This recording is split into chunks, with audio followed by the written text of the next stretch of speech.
Conexión Loja continúa en Explorador TV en el 2025 con energía renovada. Soy Alonso Muñoz, un periodista que desde la adolescencia ha creído en el poder transformador de las historias. Hoy, con orgullo y emoción, les presento Conexión Loja, un programa pensado para informar, conectar y generar debate entre quienes buscan entender el mundo de manera más cercana y honesta. Los medios tienen un poder inmenso para moldear nuestra forma de pensar y en Conexión Loja tomamos este desafío con seriedad y pasión, buscando ser la voz progresista que tanto necesitamos. Por eso empezamos el 2025 de lunes a viernes de 12 a 13 horas. Nos encontraremos en Explorador TV para compartir entrevistas exclusivas, análisis de actualidad, debates sobre los temas que importan y sobre todo, una mirada comprometida con la verdad. Este programa no es solo un espacio en pantalla, es un proyecto que nace del convencimiento de que la información honesta y plural puede generar el cambio que necesitamos. Conexión Loja es el resultado del esfuerzo por ofrecer periodismo riguroso, sin manipulaciones ni ataduras y por dar voz a las historias que muchas veces pasan desapercibidas. Queremos construir un espacio donde tú también formes parte, opinando, cuestionando y participando activamente. Estamos listos para empezar este viaje contigo. Síguenos en todas nuestras redes sociales, acompáñanos cada mediodía y seamos parte del cambio juntos. Esto apenas empieza y contamos con... Kunapa derecho kunata paktachinga, chaitami mitsana kanchi.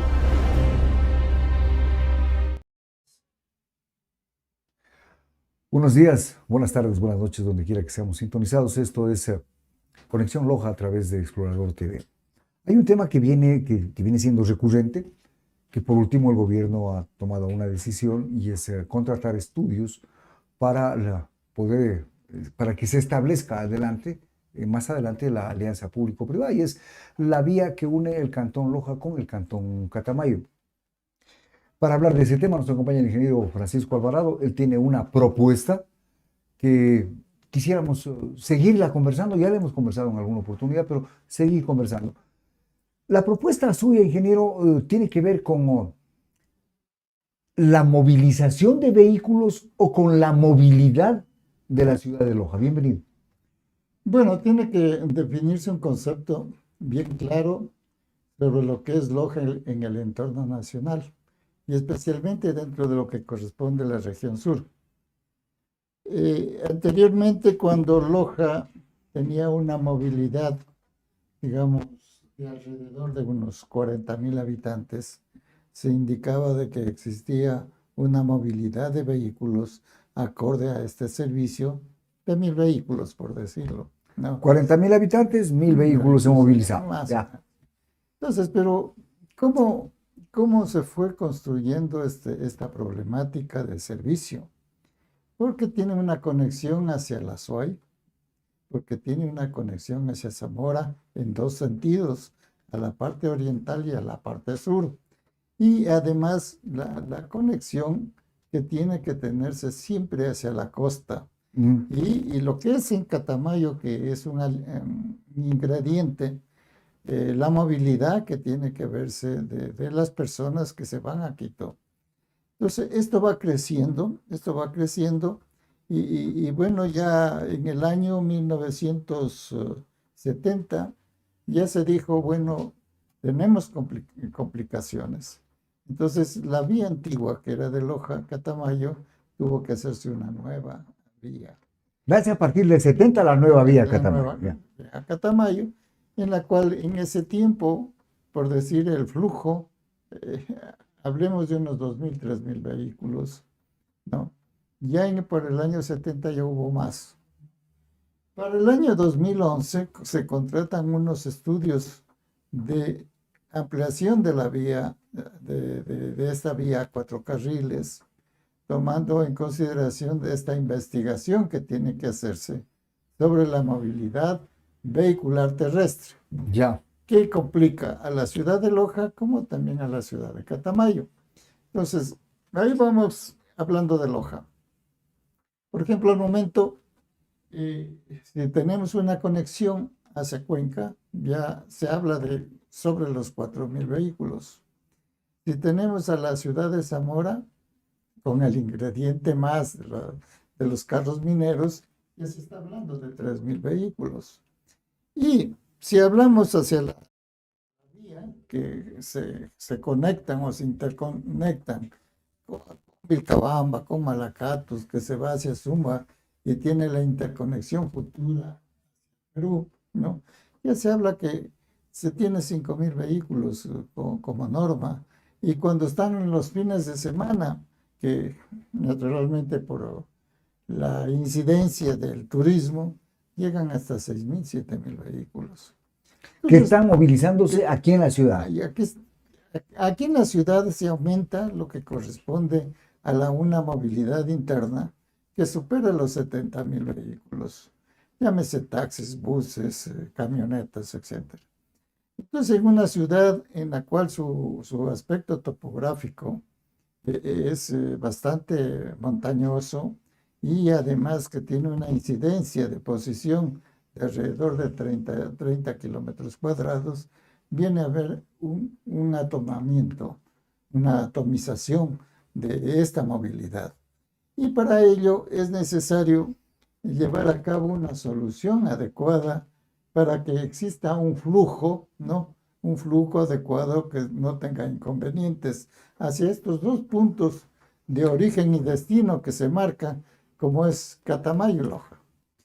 En el año 2011, el Ministerio de Obras Públicas hizo unos estudios.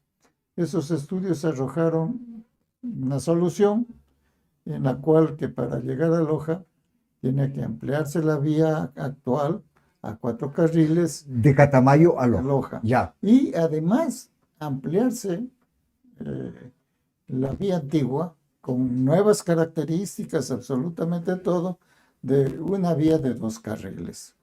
Entonces, ¿qué significaba? Que el estudio, la consultoría que se la hizo, dice, para la ciudad de Loja, su característica de movilidad y su posicionamiento de ingreso a la ciudad, especialmente donde existe mayor conflicto, debe de haber más arterias, más Más vías. vías y más solución. Y la solución son 6 carriles. Pero, ¿qué es lo que pasa? Que no le dieron bastante incidencia o análisis de metros cúbicos que debe de efectuarse especialmente en una zona que tiene que tenerse mucho cuidado, que es el Villonaco. Tenía que moverse 2 millones de metros cúbicos. Ya. Entonces, en primer lugar, una geología que es de tipo metamórfica, con arcillas, etcétera, y que cuando se construyó la vía nueva o la actual, el 35, realmente duraron muchísimos años para poderse estabilizar. Eso lo conoce el Ministerio de Obras Públicas, lo conocemos los lojanos, etcétera. Los taludes que resultaron de la construcción de la vía nueva tienen un tiempo para estabilizarse. Así es, así es. Deberá. O sea, no habría, este momento sería medio suicida el querer Además hacer que algún... esos 2 millones de metros cúbicos que salen no se puede dar al bote inmediato, o sea, hacer relleno, sino que tienen que sacar esos 2 millones de metros cúbicos y hacer las escombreras respectivas. Y hay que ponerlos en algún lado. Claro. ¿Y eso dónde? ¿Y eso dónde? A Catamayo o Loja. Y en lugares... Pero 2 millones de metros dos cúbicos. Entonces, frente a eso, y también a la característica que tiene Loja, que es más larga que ancha, permite efectuar mayores puntos de ingreso. Entonces, ahí mi propuesta, ¿qué significa? Que hacia Loja se mantengan las características de las 2 vías de tráfico, ¿no? Aumentando un túnel en el centro. Ya. Entonces, no se está cambiando hasta cierto punto la decisión de ellos que es necesario efectuar mayor fluidez de vehículos en este sector hacia Loja. Y peor aún, que esto le puede facilitar con el túnel Villonaco que... Modificar el trazado de las 2 vías. no me implica. Eso tiene que realizarse y es un trazado geométrico que tiene que definirse en función de la seguridad vial. Pero lo que se plantea también es que no se topen los taludes, es decir, que no se enanchen, claro. no haya enanchamiento. Aparte de eso, vea, a nosotros nos costó mucho y bueno, aquí me voy a alabar un poco.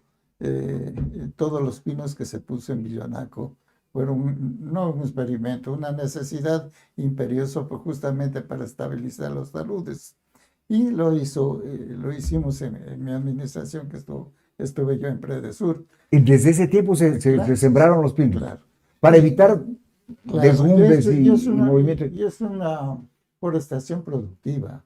Ahí los propietarios tienen la posibilidad de que cuando tienen que cosechar, ¿no? Tienen que tener los permisos correspondientes y lo van trabajando con el gobierno nacional. Pero se va regenerando toda esa posición. Entonces, el asunto paisajístico, que es importante, se lo va a eliminar y se hace los 4 carriles.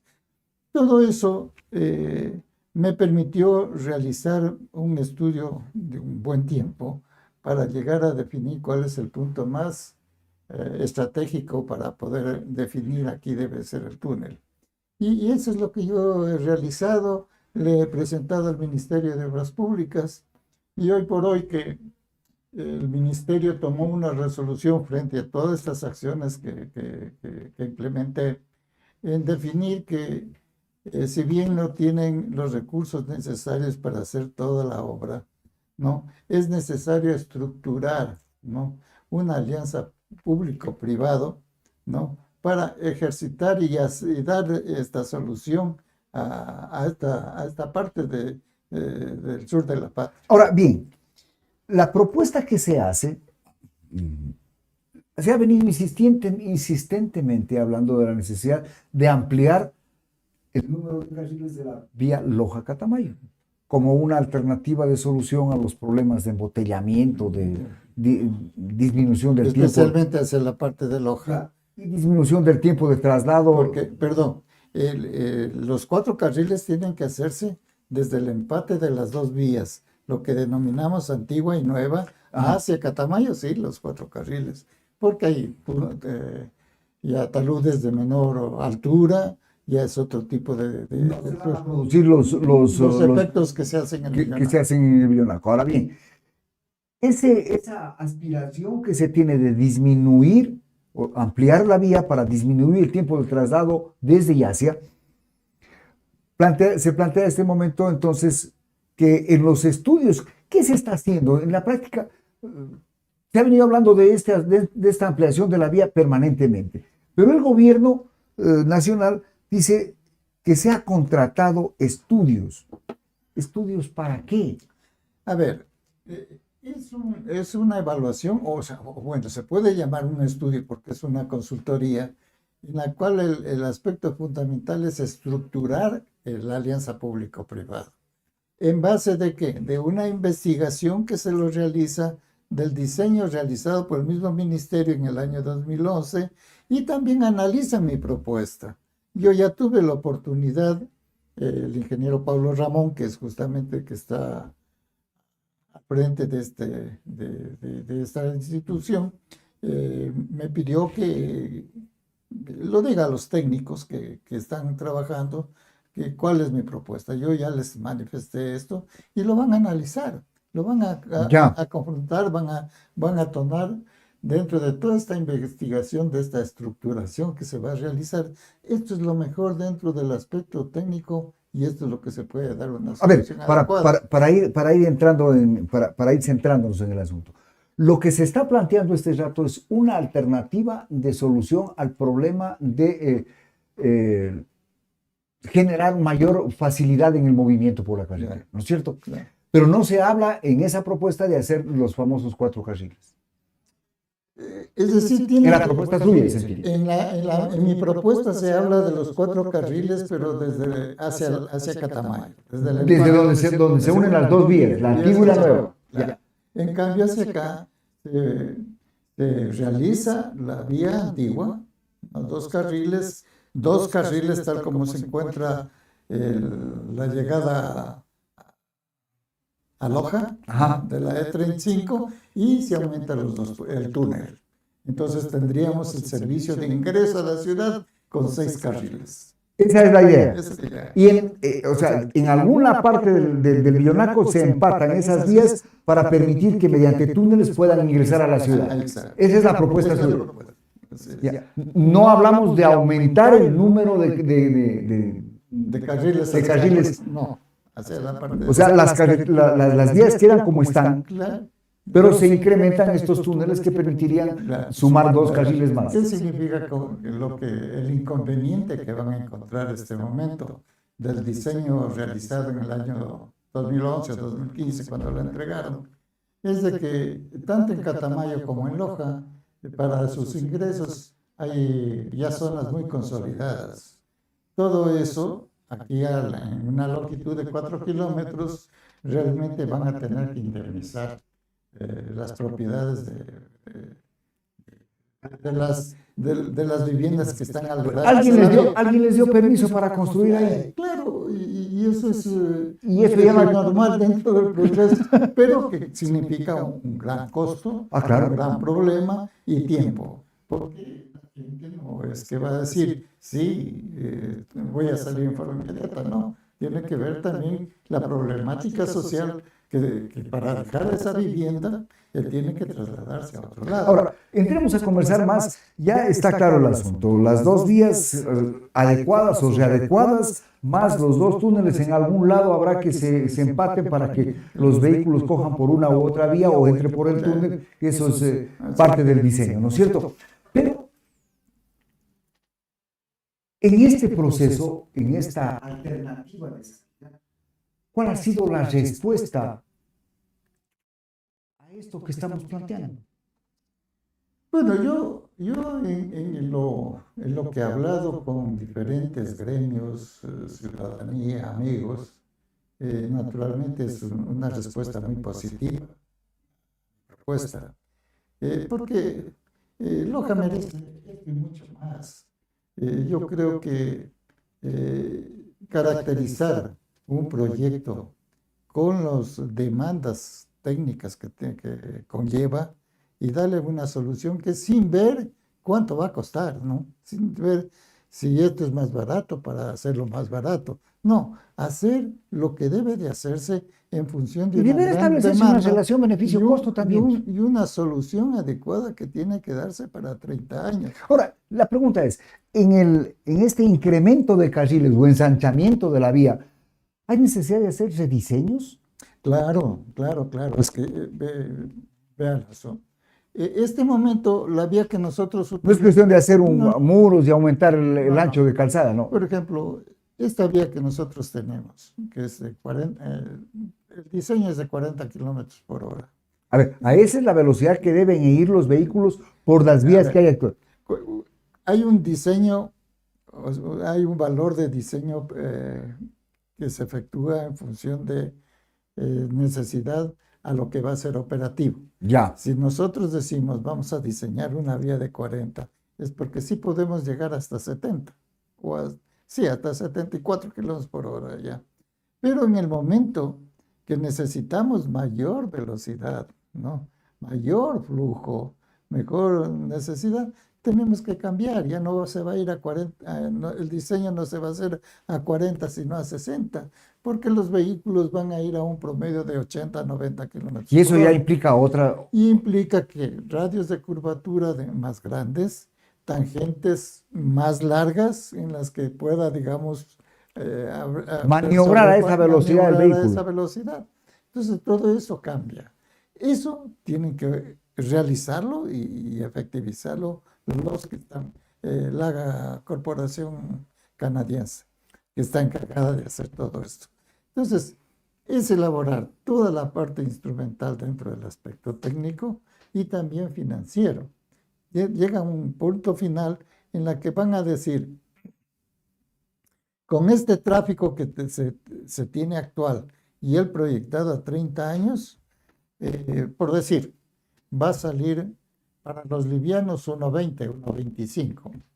¿1.20 qué? 1.20 por cada vehículo que pasa. Por ya, el costo. El costo. Ya. ¿no? Pero también puede salir a 1.50, ¿no? Porque a lo mejor dicen, bueno, los túneles, su mantenimiento es más costoso, cuesta más, etcétera, ¿no? Entonces, todo eso, responsabilidad técnica la tiene esta corporación, en la que pienso yo que van a hacer lo mejor para ellos van a estudiar las propuestas. Van a estudiar las propuestas y van a tomar una decisión final.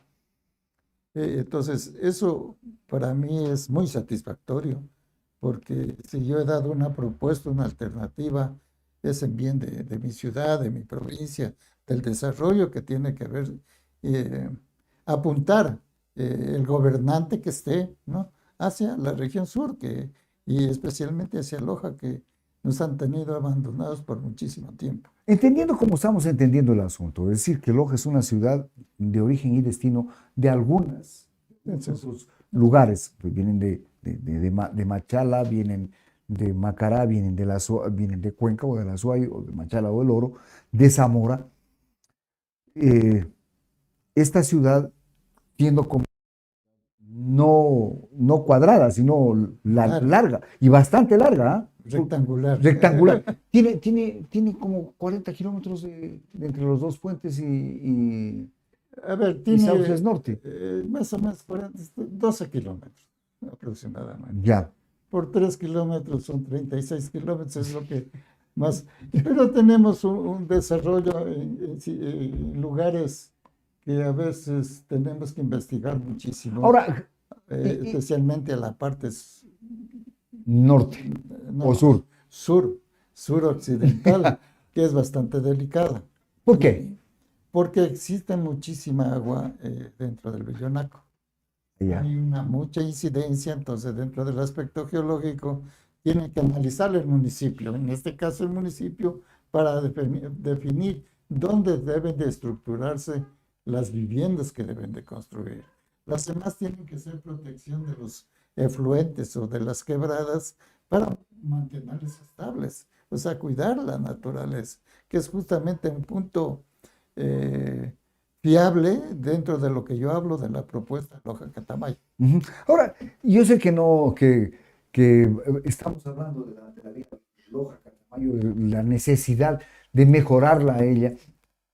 Esto de las 4 vías, de los 4 carriles, entonces significaría un rediseño, una reconstrucción de la Así carretera. es. No es cuestión solamente de ampliar la No, no, calzada, no. ya. Eso estamos clarísimos. La propuesta es hacer 2 túneles o hacer No, 2 túneles, es una sola línea de túnel, una sola, pero hay dos túneles, hay el una sola Villonaco y línea, ya, Miraflores. una sola línea de túneles que de alguna manera se empatarán con las 2 vías para poder permitir que Eso es. cualquiera de las dos se vayan y la gente entre por los túneles. Esto se va a presentar como alternativa de solución al problema de esta Claro. vía, ¿no es cierto?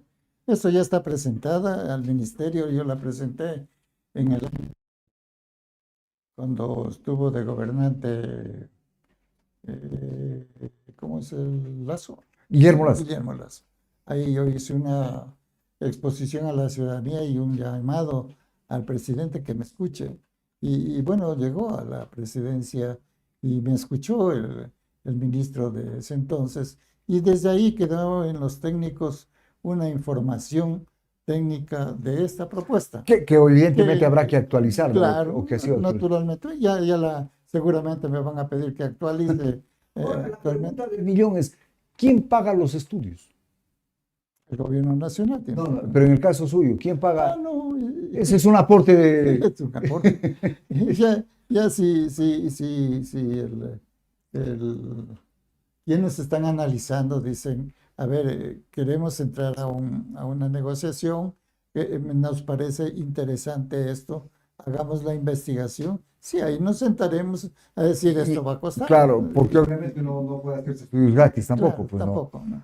Ahora, estos problemas viales que tiene la ciudad y la provincia, que han impedido de alguna manera también el incorporarse Loja al desarrollo nacional, tendrán posibilidades de ser solucionados. Sí, siempre y cuando se haga la investigación técnica adecuada y que el uso de las vías deben ser determinadas mediante un flujo económico. Porque una cosa es construir y otra cosa también, y hay que prever el mantenimiento y operación. Porque vean qué es lo que ha pasado en la provincia de Loja con este efecto del invierno. Hay puntos demasiadamente críticos que en la mayor parte de ellos es descuido de los gas. Es descuido también en parte no cuidar la naturaleza. Entonces yo creo que tiene que confinarse un aspecto de investigación clara y precisa, cómo tiene que manejarse la operación y mantenimiento de las vías. Usted como consultor vial ingeniero, yo quiero preguntarle, todos estos problemas que estamos atravesando, producto de este invierno, ¿se podían haber disminuido su impacto? Sí, sí. Siempre y cuando se haya previsto, ¿no?, un trabajo constante, ¿no?, sobre lo que debe de operarse en una vía, lo que debe de mantenerse. Y uno de ellos es la naturaleza. Por ejemplo, el efecto de los taludes, si ustedes ven, no tienen, digamos, protecciones de escurrimiento de aguas. A veces las alcantarillas tampoco son suficientes al diámetro. Entonces, hay cosas que tienen que investigarse Que bien. tienen que hacerse bien, que Hacerse tienen que bien. hacerse bien para que las Claro. obras duren. Y lo que siempre, y yo eso lo aprendí cuando estaba en clases, cuando era estudiante, el profesor de hidráulica siempre nos decía lo siguiente: vean, nuestro perfil costanero, ¿no?, y frente a la realidad de los efluentes o afluentes que llegan hacia la costa deben ser protegidos con protección de escorrentías, que hasta ahora no veo que se han hecho. ¿Ya ha pasado Entonces, algún tiempo de eso? claro, entonces ahí se piensa siempre, ¿por qué no efectivizar los embalses? Porque los embalses dan dos aspectos fundamentales. Primero, te regulan las crecientes, embalsan agua y puedes producir energía. Y controlas las Claro, inundaciones.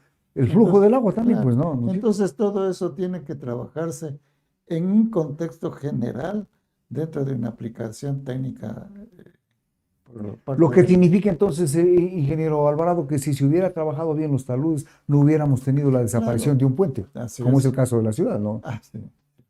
Ojo, es tremendo lo que pasó.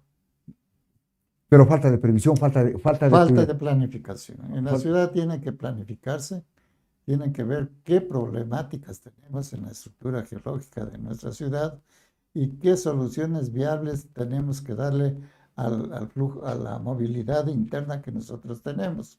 Sí, es una olla muy irregular, pero para eso es la técnica. Algo ha de haber para solucionar el Claro, problema. No, no, en serio. problema de agua, pues tenemos de muchas cosas. Claro. Ahora, ingeniero, la propuesta hecha por usted, volviendo al asunto, ¿está ya por buen camino? ¿La van a estudiar? ¿La han recibido? ¿La han cogido? ¿Qué pasa A ver, con eso? han tomado mi propuesta, yo he hecho la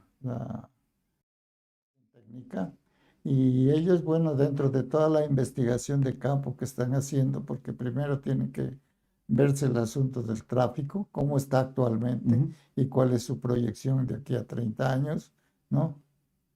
Porque a veces cuando uno toma el tráfico, por ejemplo, y le voy a dar un ejemplo bien claro. Cuando ellos hicieron la investigación del tráfico, eran 5.600 vehículos, ¿no? Y ya había la proyección que se aumentó hasta el año 2019, que fue el COVID, ¿no es cierto? Ujú. Ya llegaron a 8.600 vehículos, Casi se duplica casi entonces. se duplica una. Pasó el COVID, ¿y cuánto bajó? Bajó 2.000, bajó 3.000, y nuevamente está en función de la dinámica del PIB. Ujú. Entonces todo eso tiene que verse.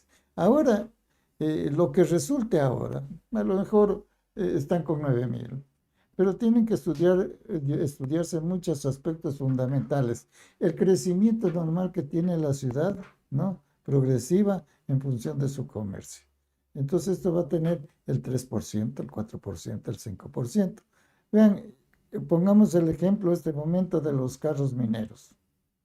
Los carros mineros están en este momento, más o menos, o sea, cuando estaban bien las vías, 130 vehículos, por decir.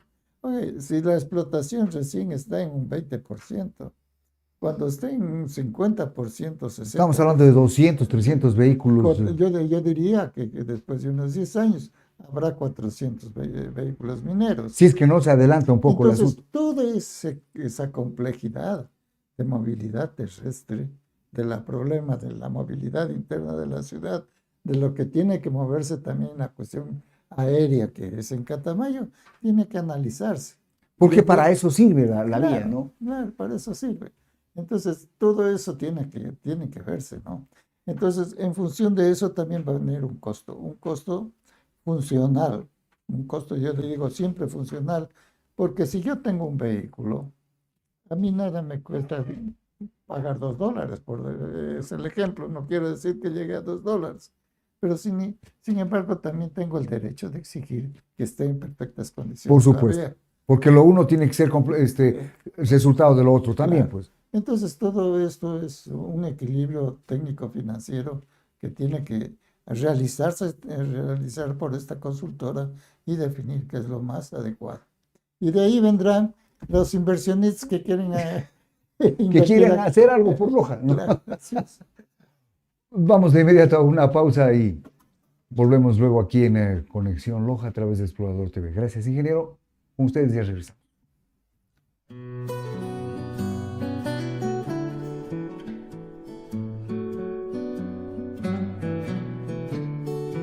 Conexión Loja continúa en Explorador TV en el 2025 con energía renovada.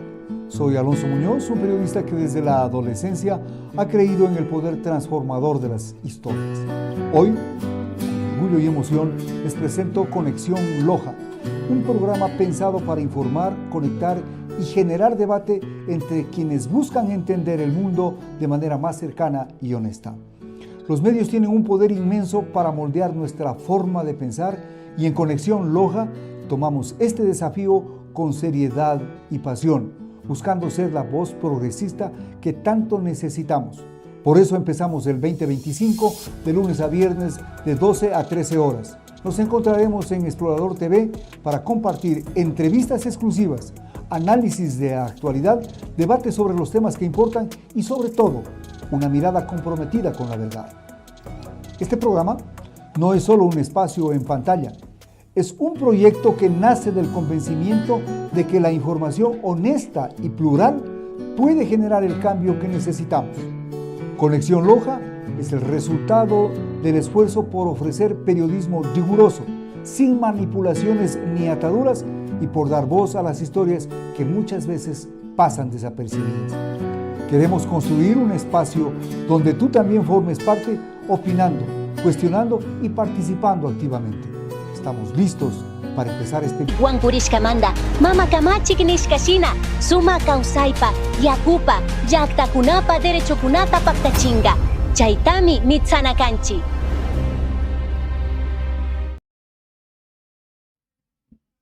Seguimos aquí en Conexión Loja a través de Explorador TV. Esta vez nos acompaña el sociólogo Pablo Vivanco, con quien conversaremos en los próximos minutos.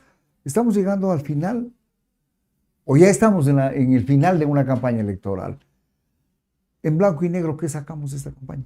Gracias por la invitación, Alonso. Es un gusto siempre acompañarlos. Es una campaña, me parece que históricamente destacable por el grado de polarización a la que llegamos. Destacable, digamos, negativamente, por supuesto, porque se ha dividido el país de una manera inédita. ¿Qué sacamos de esto? Me parece a mí que las conclusiones son muchas, pero me gustaría destacar que ha habido un manejo aberrante del poder para hacer campaña, un abuso de los recursos públicos en beneficio del candidato presidente y sobre todo un tan mal precedente de utilizar y de burlarse de la ley de los ecuatorianos, que es una grosería para la ciudadanía este tipo de actos, ¿no? Eso de un lado, ¿no? Y del otro me parece interesante los acuerdos históricos a los que se llegaron. Me parece que son acuerdos inéditos también en la historia ecuatoriana. Los movimientos sociales y el movimiento indígena se ha decidido por el apoyo a una candidatura con la que tienen serias diferencias, pero que los aglutina el peligro de saber que enfrente tienen un opositor que, lejos de ser un contendor simplemente político, puede ser una debacle institucional y republicana, me atrevería a decir. Ahora, en este asunto del respeto a la ley, como que se comenzó a trabajar en este irrespeto desde las más altas esferas del poder, tratando de justificar algunas cosas. Como en algún momento se dijo, por ejemplo, que las pensiones que se pagan a las madres para mantención de los hijos, producto de una relación y que luego se rompe, cada uno va por su lado, se dijo que era una institución arcaica. Y a mí me preocupa no solo eso, la violación de las altas esferas del poder de la ley, Alonso, sino algo que se está filtrando hacia la sociedad misma, y es la apatía frente a esos actos de irrespeto a la ley. La sociedad empieza de alguna manera a refrendarlos, empieza a respaldarlos, empieza a no darlos por importantes. A normalizarlo anormal, la violación de la ley, que no puede ser posible en una sociedad que se fundamenta en un contrato social, que es la ley elemental para que no nos saquemos los ojos para resolver los conflictos, pero se le está pasando por encima. Y a mí lo que me preocupa es que la sociedad entera empieza a naturalizar este tipo de abusos y a justificarlos de alguna manera. Hay mucha gente que dice, tienes razón. Hay mucha gente que dice eso, que tiene razón, y son los grandes medios de comunicación los que ayudan a difundir este tipo de ideas, porque no hay un respeto fundamental a eso que nos constituye como sociedad, que es la norma o es la ley, por ejemplo, que debe ser respetada, observada y seguida, porque en definitiva es un marco normativo legal que nos permite convivir como ciudadanos en un espacio en el que nos reputamos de iguales por lo menos. Pero esto demuestra que hay una estructura jerárquica que históricamente ha sido alimentada y que no ha podido ser del todo destrabada. Ahora, si bien en un momento determinado se quisieron pasar por encima el asunto este de las pensiones, pero a mí me parece mucho más grave, o también tan grave como lo uno es lo otro, el hecho de que el presidente dijo que no necesitaba pedir permiso para hacer campaña. Ese es otro de los abusos groseros, y además tiene todo un gabinete ministerial en concierto para justificarlo, ¿no? Justificando eso, ¿no? Justificándolo, porque además es un presidente que no siempre da la cara al periodismo. Hemos visto muy pocas entrevistas frente a sus amigos, probablemente porque no son muchos de ellos periodistas. Importaron a un coach, a un motivador para que lo entreviste a él y a su esposa, entonces no le da la cara a la prensa, y eso me parece que desdice mucho de su calidad intelectual y de su calidad de mandatario, porque no se enfrenta a quienes pueden ser de alguna manera los voceros de la ciudadanía, y decía, tiene en concierto un gabinete intentando justificarlo por todos los medios y utilizando todas las leyadas y artimañas. Hagamos una interrupción chiquita. Víctor Manuel Rodríguez saluda desde España y respalda la posición del panelista, dice. Continúa. Muchas gracias. Entonces, a mí me parece que se utilizan de nuevo los recursos públicos para ponerlos a los ministros, porque no va el presidente, en todos los sets de televisión, para justificar abusivamente lo que el presidente no puede justificar. Entonces encuentra a sus soldados, y que son los que van a dar la cara y tienen que justificar lo injustificable por mandato de su presidente. Pero adicionalmente a eso hay un tribunal hay un tribunal electoral, o el Consejo Nacional Electoral, hay un tribunal, la corte esta, que está formada por 4 jueces, la Corte Constitucional, que también le dan la razón. Ese es otro de los elementos, porque fíjense que aquí se está prefigurando un autoritarismo rapaz muy a la extrema derecha latinoamericana y mundial. Están cooptándolo todo. La autoridad electoral cooptada, las autoridades de justicia cooptadas, las máximas autoridades que deben regentar el proceso electoral no dicen absolutamente nada, y se han allanado más bien a todas las recomendaciones que ha dicho el gobierno, que me parece muy grave, porque eso ha sucedido en apenas un año de gobierno. ¿Qué sucedería si le ampliamos el margen de maniobra y le damos mucho más tiempo? Esa prefigura de los autoritarismos de la extrema derecha latinoamericana y mundial me parece muy peligrosa, porque hay un avance progresivo de estas extremas derechas que no tienen ningún límite para imponer sus formas de dominación y sus formas de gobierno. Y eso tiene su correlato, una degradación social, Alonso, que es también muy peligrosa. Porque lo que sucede arriba puede estar alimentado, puede alimentar lo que sucede abajo, y cuando se contamina la sociedad de estas ideas violentas, de estas ideas que rompen con todo lo normativo y con todo lo que ha permitido que existamos como país, como república, como Estado, se empieza a romper, entonces vamos a llegar a grados de violencia inusitados como se han visto en otros países de Latinoamérica y del mundo también. Ahora, entra no en campaña, pero entra dentro del proceso de la campaña una posición nueva del primer socio comercial de los del Ecuador, que los Estados Unidos. Aquí en su momento el presidente lo secundó cuando impuso una tasa arancelaria del 22% a los productos que venían desde México, como muestra de su adhesión a las políticas de restricción que el presidente tuvo. ¿Qué pasará? Hay un espacio de 90 días que dice que se va a estudiar las nuevas tasas arancelarias y que se deja sin efecto el famoso 10% a todo el mundo. Pero nosotros, el Ecuador, ¿qué saca de estar a la cola de lo que el dueño del imperio, en este caso el señor Trump, diga? Eso es casi un poco histórico. Las derechas ecuatorianas se han acercado casi siempre a la autoridad del imperio, que es el presidente de los Estados Unidos. y que no es un actor ajeno al proceso electoral ecuatoriano. Me parece que es un actor, uno de los actores principales. Cercano. Muy cercano, por supuesto. Ahora, lo que hay una falsa creencia de que la proximidad con estos presidentes de los Estados Unidos, eso va a decantar en una serie de beneficios.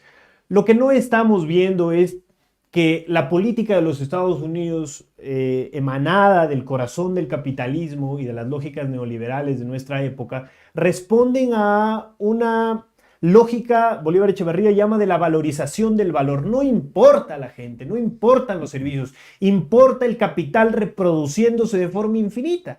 ¿Qué garantía hay que haya proximidad de un presidente con otro si al siguiente día le van a poner tasas arancelarias? Porque no es un tema de amistad, Alonso, y esto hay que pensarlo mucho más profundo. Es un tema geopolítico en donde se está jugando la dominación de un país que a mi gusto es un imperio en decadencia. Su hegemonía se está resquebrajando y va a poner las imposiciones que debe imponerle al mundo, cueste lo que cueste, para lograr sostenerse de alguna manera. Es decir, en este proceso no importa la amistad, importa la supervivencia del más fuerte. Por supuesto, y ya digamos, los pensadores de la teoría de la dependencia en América Latina, por ejemplo, lo explicaron demasiado bien. El desarrollo de ellos se explica por nuestro subdesarrollo.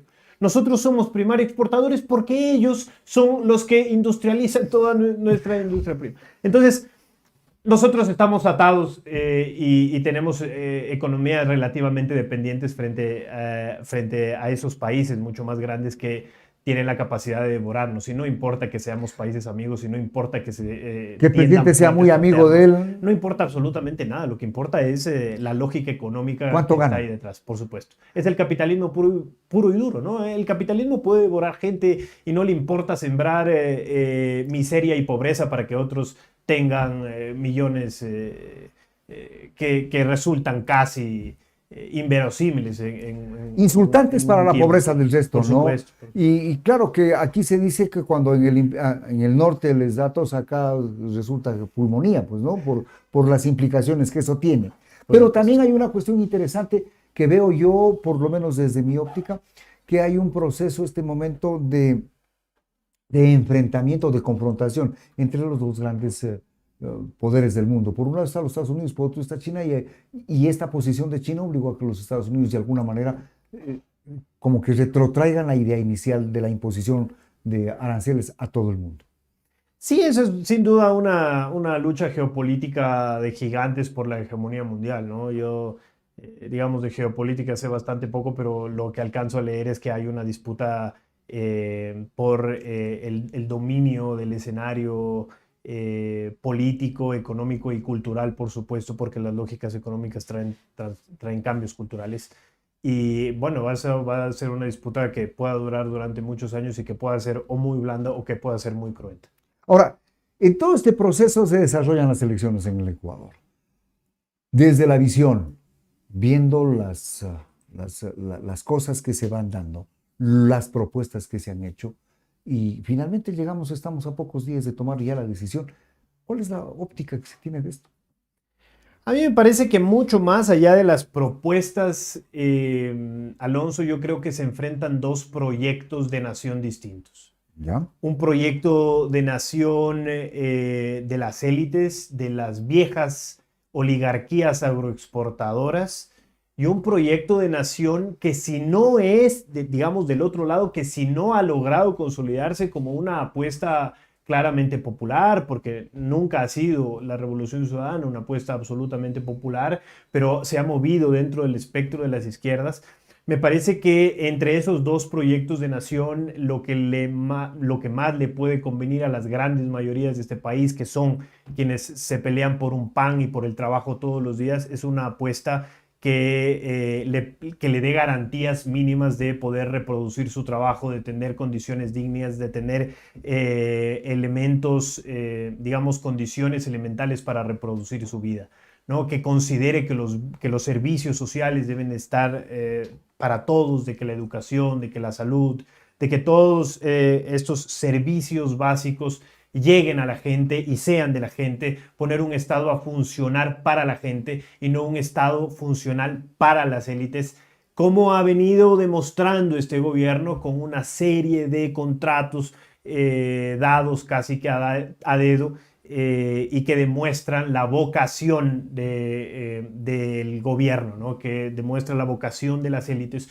por cerrar filas, por manejar el Estado que lo habían perdido durante mucho tiempo, y que van a utilizar las artimañas que tengan que utilizarlas para no soltar, porque además el Estado, aunque ellos denosten del Estado, el Estado ha sido una piedra angular para la reproducción de su riqueza. Ahora, en medio de todo esto, ¿cómo explicar, desde la sociología, por ejemplo, cómo explicar que gente realmente humilde y pobre pueda defender con tanta alegría, con tanto entusiasmo la posición del otro extremo de la escala económica? Ese es digamos, es un tema de estudio sociológico profundamente importante, porque hay varias determinantes ahí, ¿no? El clientelismo político es una de ellas, ¿no es cierto? La clásica compra de votos puede ser alguna de otra. Y también yo creo que algo muy propio de las clases medias latinoamericanas y mundiales es el aspiracionismo, ¿no? Este aspiracionismo que de alguna manera nubla la visión de la gente, porque ya no está pensando en la justicia social, en la dignidad, en la libertad, en el acceso a los servicios básicos, sino que empieza a pensar como su opresor, que, digamos, entre paréntesis, lo más importante de la dominación es hacer que el dominador sienta que su dominador es bueno. Entonces, cuando se sucede este efecto, esas clases medias aspiran a ser como ellos, ¿no? Cosa que no va a suceder. O sea, porque usan un teléfono, un iPhone caro, también creen que están ya en la siguiente y que pueden llegar a ser como ellos.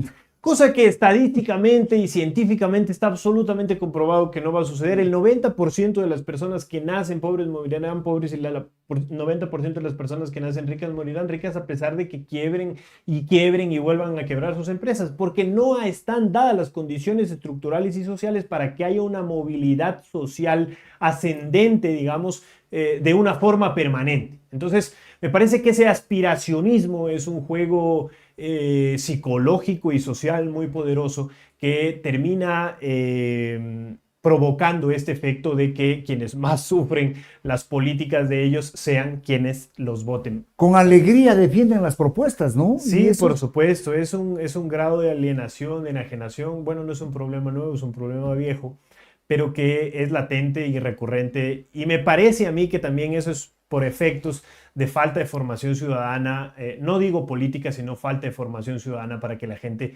pueda darse cuenta realmente de lo que sucede, de quiénes realmente hacen daño y de quiénes realmente construyen. En todo este proceso también se han dado cuestiones interesantes, como por ejemplo el acuerdo entre la candidata González o Revolución Ciudadana y el Pachacuti, que es el tercer movimiento político del país. Sí, es un acuerdo, a mí me parece que es un acuerdo histórico muy importante, un acuerdo porque decía al inicio, el movimiento indígena y los movimientos sociales han tenido serios enfrentamientos con el correísmo, pero me parece que es un ejercicio de madurez política poder sentarte en una mesa y llegar a una serie de acuerdos y clarificar el enemigo que tienen delante. Si las posiciones de una tendencia se empiezan a fraccionar frente a una tendencia que cierra filas, porque obviamente los une el capital más que los intereses de la nación, sería muy peligroso esa dispersión. Entonces me parece que esa unidad es histórica.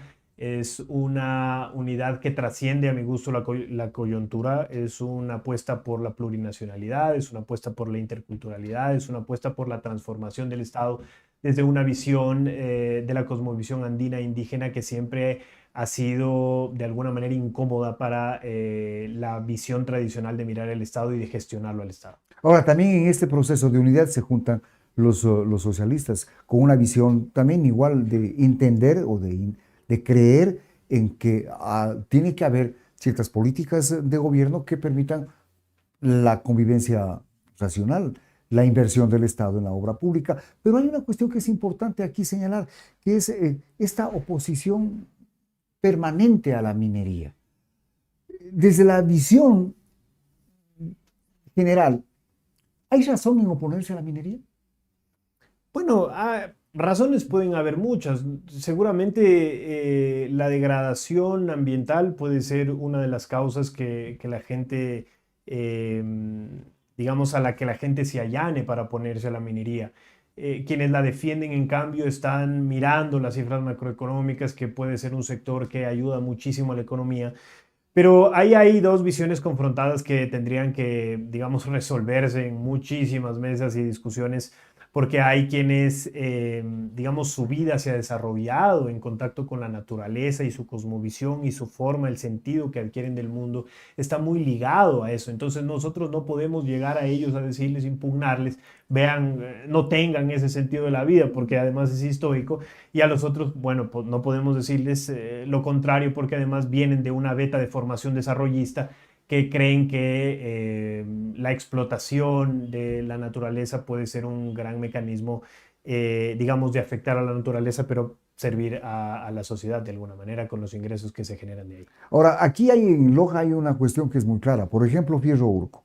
Fierro Urco podría ser una reserva minera importante, pero también es una reserva de agua Ahora fundamental. ahí hay que sopesar esas dos cosas, Alonso. Me parece que el tema de Ferrourco debe ser absolutamente defendido. Es una fuente hídrica fundamental para nuestra provincia y no puede ponerse por sobre eso la lógica del capital, porque ya sería un grado de irracionalidad absurdo, ¿no? Dinero por agua. Entonces, hay que repensarlo al desarrollo también, tal como se nos lo ha venido planteando. El desarrollismo criollo ecuatoriano es un desarrollismo que sí ha sido a veces muy violento con la naturaleza o con las mujeres o con las minorías étnicas, y creo que eso también debe ser materia de discusión, porque no podemos pasar por encima de ellos por un beneficio de las mayorías. Hay que repensarlo. Pero también hay el asunto de Buenos Aires en Imbabura, que pasa lo mismo. O sea, es una parroquia que está Y que prácticamente... vive además de esa dinámica, ¿no? Entonces, tener un Estado presente puede resolver muchas cosas. Puede resolver el que se defienda las fuentes hídricas, por ejemplo, y puede resolver que haya un sistema extractivo mucho menos violento con la naturaleza. Suave en su... De alguna manera que pueda reparar y que pueda también revertir una serie de beneficios a la gente que habita ese tipo de espacios. Yo quiero hacer aquí una pregunta que me parece muy coherente con el momento que estamos viviendo. El nororiente ecuatoriano ha sido la fuente de riqueza porque ahí se está extrayendo el petróleo y se está enviando. Sin embargo, en el nororiente ecuatoriano la gente se está muriendo de cáncer, de afecciones a la piel, los terrenos están contaminados. ¿Valió la pena? ¿Ha valido la pena estos 50 años de extracción petrolera frente a la pobreza, la miseria y la enfermedad de esa gente? Esa es la evaluación que hay que hacer, y esa es una pregunta muy interesante, Alonso, porque además las provincias donde está el petróleo no es una coincidencia, durante muchos años han sido las provincias más pobres de este país y están en la región más inobservada del Ecuador, que ha sido la región amazónica. Recién hace pocos años se le está dando la importancia que tiene, pero esos son los efectos y las paradojas que no se comprenden. Si alguien está en un territorio que da mucha riqueza y que promueve el desarrollo, no podemos dejarlos en la miseria y no podemos contaminarles el agua y no podemos poco y más meternos a su casa a pretexto de que vamos a explotar recursos naturales. Hay que garantizarles las condiciones dignas de vida a todas las personas que habitan ahí, por supuesto, a quienes van a ser los principales beneficiarios, porque además hay una cuestión del centralismo, ¿no? Se explota el petróleo ahí, pero se administra la plata en Quito. Entonces no se siembra el dinero en donde por naturaleza, digámoslo, debería... Porque deberían ser ciudades desarrolladas, lugares con desarrollo más o menos importante. Por supuesto, pero eso no sucede. Repito, esas son las paradojas que no se comprenden, pero que deberían De más. de ahí un poco entonces que la posición de los grupos étnicos que dicen no a la minería es correcta, porque la minería en la práctica no ha servido para su desarrollo. No ha servido para su desarrollo, pero... recordemos que en la consulta popular había un sector en donde se respondían afirmativamente a la extracción, porque también, de nuevo, el vacío del Estado ha permitido que el negocio, el dinero que se mueve alrededor de la extracción petrolera les ha permitido de alguna manera sobrevivir económicamente sus pueblos. Entonces eso tiene que sopesarse. Yo no soy un experto en el tema, pero me parece que son dos polos que deben sentarse a conversar y conciliar una vía adecuada. Pero en el convenio que tiene Luisa González con Pachacutic está claro que van a restringir la explotación minera. Eso ha sido algunos de los acuerdos. Vamos a ver cómo funciona en el ejercicio de gobierno porque, la Revolución Ciudadana es claro que está del lado extractivo y los movimientos indígenas están de un lado absolutamente opuesto. Pero por eso digo, esos polos tienen que alrededor de una mesa y alrededor de los intereses nacionales poder sentarse y ver si es que puede salir ahí un nuevo vector que le permita prosperidad, desarrollo al Ecuador y garantizar a esas poblaciones y a la macroeconomía una estabilidad mínima. Por lo menos se abren caminos de diálogo. Me parece que eso es lo importante, Alonso, porque esas nuevas vías de diálogo son las que se están posibilitando desde un lado, mientras que del otro yo no veo posibilidades, yo no veo opciones democráticas que se abran para la disidencia, para ese tipo de fragmentaciones y de fisuras profundas en la sociedad ecuatoriana. Al menos alguien las está promoviendo y las está alimentando y les está dando cierta cabida.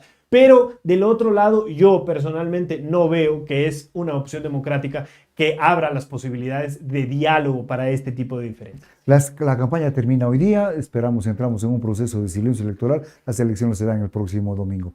Tal vez arriesgarse a un resultado.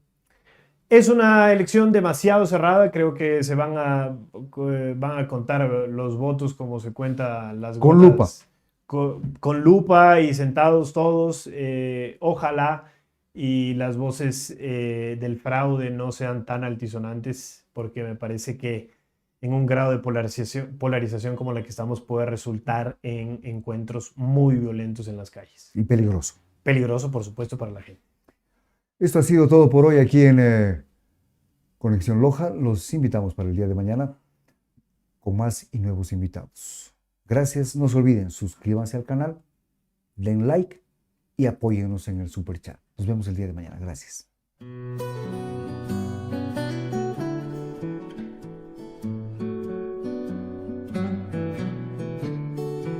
Conexión Loja continúa en Explorador TV en el 2025 con energía renovada. Soy Alonso Muñoz, un periodista que desde la adolescencia ha creído en el poder transformador de las historias. Hoy, con orgullo y emoción, les presento Conexión Loja, un programa pensado para informar, conectar y generar debate entre quienes buscan entender el mundo de manera más cercana y honesta. Los medios tienen un poder inmenso para moldear nuestra forma de pensar y en Conexión Loja tomamos este desafío con seriedad y pasión, buscando ser la voz progresista que tanto necesitamos. Por eso empezamos el 2025 de lunes a viernes de 12 a 13 horas. Nos encontraremos en Explorador TV para compartir entrevistas exclusivas, análisis de actualidad, debates sobre los temas que importan y sobre todo, una mirada comprometida con la verdad. Este programa no es solo un espacio en pantalla, es un proyecto que nace del convencimiento de que la información honesta y plural puede generar el cambio que necesitamos. Conexión Loja es el resultado del esfuerzo por ofrecer periodismo riguroso, sin manipulaciones ni ataduras y por dar voz a las historias que muchas veces pasan desapercibidas. Queremos construir un espacio donde tú también formes parte, opinando, cuestionando y participando activamente.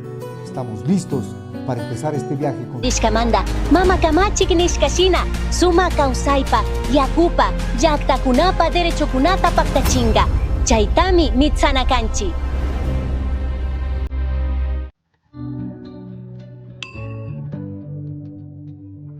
Lo que está pasando en el país es desastroso, porque un gobierno que no se preocupe de la salud, estamos acabados.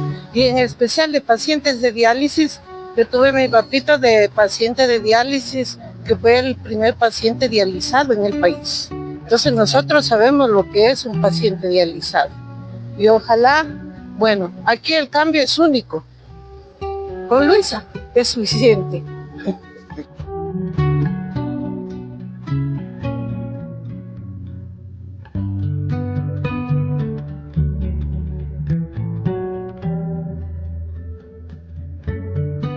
Estamos de mal en peor. Queremos que venga un gobierno que esté apto para sobre todo por las enfermedades. Sí, un cambio rotundo, eso no puede seguir así. ¿Hasta cuándo? Realmente muy mal ver que las personas tengan que salir a pedir dinero para poder realizar sus diálisis. Sí, no, terrible la situación. Es insostenible, totalmente. Aquí el cambio es único. Con Luisa es suficiente.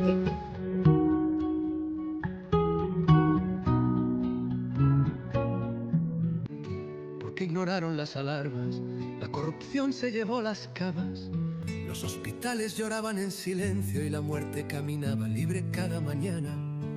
Los políticos vistieron trajes de indiferencia, mientras las familias se rompían, jeringas vacías en bandejas frías y los niños escondidos en la penumbra.